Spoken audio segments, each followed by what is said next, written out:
Hey guys, it's John here coming to yet another S.h.Figuarts review. Here I have for you today from Dragon Ball Z, Son Goku. So let's jump right in and have a look at his packaging. Packaging wise, Goku comes in a very simple red windowed box. As you guys can see here, we have his name on the side like S.h.Figuarts always does. We also have the window in the middle this time, which is pretty awesome. At the front, going to the side, we have a pixelated image of the figure itself, and at the back, we have some famous dances that Goku does in the show, portrayed through the figure, so he can do many things, as you guys can see. At the top, we have Kamehameha, and on this side, we just have an image of Goku himself, and at the bottom, just warnings and credits. In this packaging, we get a clamshell packaging, of course, with the figure itself and all of his accessories, and some very nice instructions that you will need when you are assembling his Kamehameha. So let's jump right in now and have a look at the figure itself. So here we have Goku in all of his glory, and as you guys can see, he did a fantastic job capturing the character's likeness. It looks like he jumped right out of the anime, so let's have a closer look at all his details. Something I really love about this figure is all the molding detailing going on with his clothes and on his muscles. It looks really well. They did a really great job defining all the bagginess going on with certain areas of his outfit, and that goes all the way around the figure as well. As you guys can see, the bagginess continues on with the trousers, on the muscles, and that is further enhanced by the matte paint job going on and all the shading going on. As you guys may have noticed, most of the shading or the darker shading is centered in the middle, and the lighter shading is centered around the frame of the figure. I think that really enhances the likeness and the realness and, you know, the just 3D dimension of this figure. It looks fantastic. I also really like the neck lines going on. It really shows that he is a beast.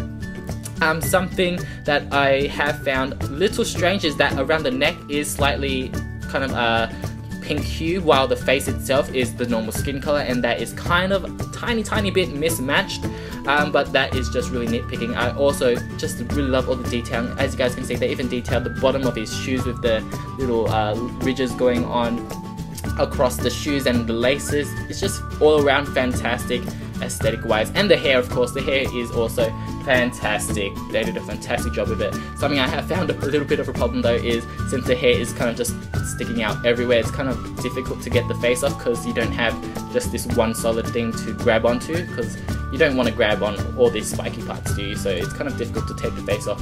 The first time I did it, but then I got used to it fine now. Articulation wise, he has the rotation in the head.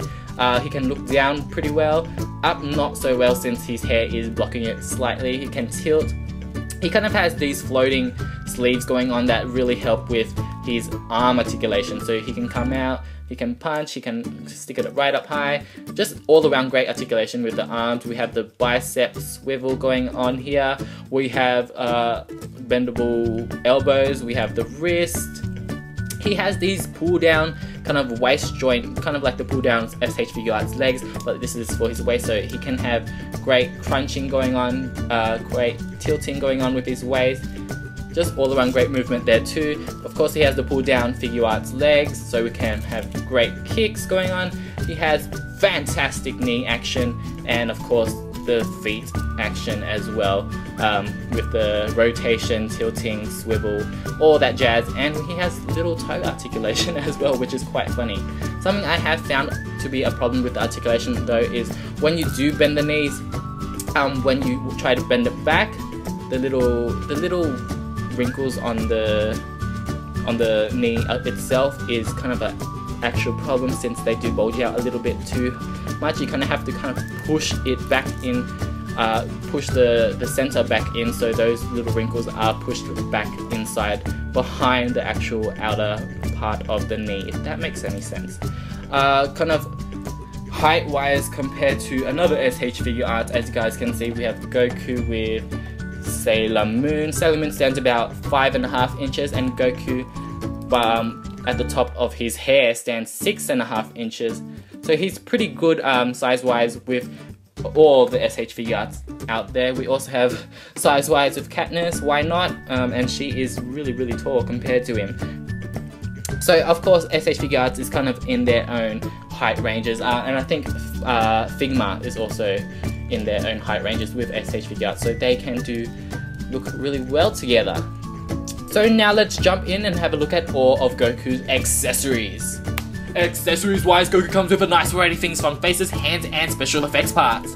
It's kind of sad to see though that he is not included with a stand, and I think that would have been essential for a flying character like himself, so collectors can pose him in all of his mid-air stances. But unfortunately that is not the case here, but let's jump in and have a closer look at all of his accessories that are included. We have his default angry face, we have his nervous scared face, we have his smiling face, we have his grinning face, and we have his really angry side glancing eyes face. Here we have grabbing hands, or his Kamehameha hands. We have spread out fingers.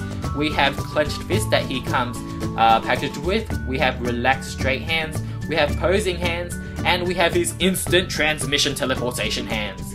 Here we have the special effects to his Kamehameha, and that will be done right now, following the instructions, of course, as you guys can see, that were included, because I would have no clue to do it without it. So let's have a look at that right now.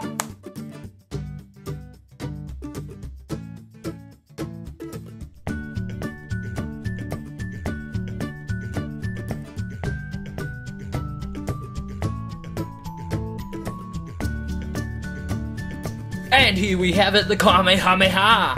I think this is a fantastic special effects piece. It looks really great with all the detailing and molding going on with the board itself, with all the swirls going on. And I also really like the blue tips. I think that looks fantastic. I do have a little bit of issue with it though. It was really easy to put together, to be honest. It took me about 2 minutes. It has these little holes in it that you can place Goku's fingers in so he can hold it, but I find that when you do place it in, which is pretty difficult, the beams itself just kind of hide his face. So I find it's just easier to kind of adjust it, put the ball and the beams kind of anywhere you want it, just to not hide his face, and I think that just looks a lot better.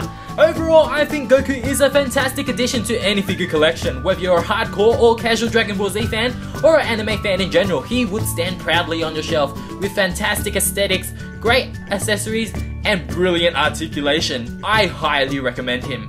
Until next time, I will see you guys soon. Bye!